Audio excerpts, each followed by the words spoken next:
La foi est agréable à Dieu. Hébreux 2:6. Pour toute adoration, pour tout travail agréé de Dieu en Jésus-Christ. C'est la foi qui reçoit le témoignage que nous lui sommes agréables. Et pourquoi? Parce que la foi nous fait sortir du moi pour donner à Dieu seul la gloire, pour regarder au Fils de Dieu et recevoir l'Esprit de Dieu. La foi n'est pas seulement la conviction que la parole de Dieu ou ses promesses sont vraies, car cette foi-là est aussi au pouvoir de la chair.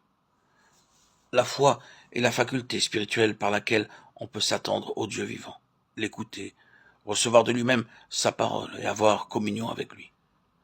C'est quand nous cultivons cette faculté-là, quand nous vivons habituellement de cette foi-là, que l'Esprit peut agir librement et se répandre abondamment. Qui croit en moi, des fleuves d'eau vive couleront de lui. Jean 7, 38. L'Esprit est appelé une semence incorruptible, 1 Pierre 1, 22, 23, parce qu'il se communique à nous par le moyen de la parole écrite. La parole est la partie matérielle de cette semence, tandis que l'Esprit en est la vie même. Voulez-vous recevoir la puissance du Saint-Esprit pour qu'il vous fasse regarder à Jésus, pour qu'il vous révèle Jésus toujours présent, toujours délivrant du péché? Crois seulement. Luc 8, 50. Commencez chaque jour par un acte de méditation et de foi. Recueillez-vous avec calme, non pour voir ce que l'Esprit opère en vous, mais pour vous abandonner à lui, croyant qu'il demeure en vous. Dites avec beaucoup d'humilité, j'ai en moi caché et invisible la semence de la parole vivante, la semence divine.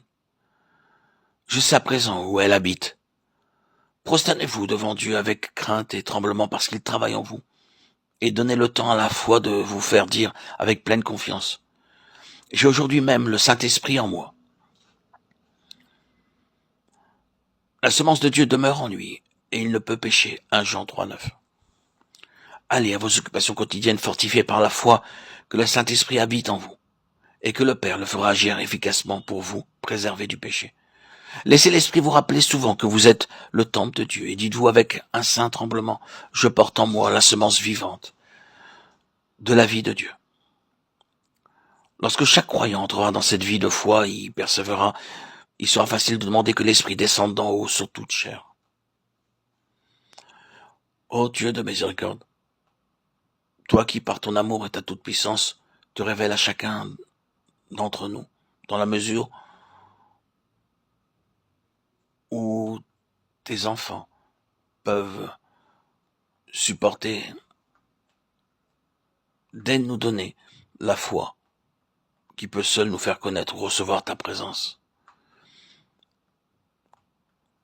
Malgré nos épreuves, peut-être lourdes, et nos fardeaux, que tu viennes à nous comme le Tout-Puissant, comme le Rédempteur, ou comme le Dieu qui demeure en nous. Que nous ayons toujours par la foi la joie de te recevoir, de t'accueillir. Car c'est selon notre foi que tu te révèles à nous, au-delà des épreuves. Ô Père, daigne nous faire comprendre toujours mieux que c'est selon la mesure de notre foi que nous possédons ton esprit. Dieu saint, nous savons que c'est ta présence qui fait naître et agir la foi dans l'âme qui se donne à toi. Veuille nous attirer puissamment, irrésistiblement à toi et nous garder en ta présence.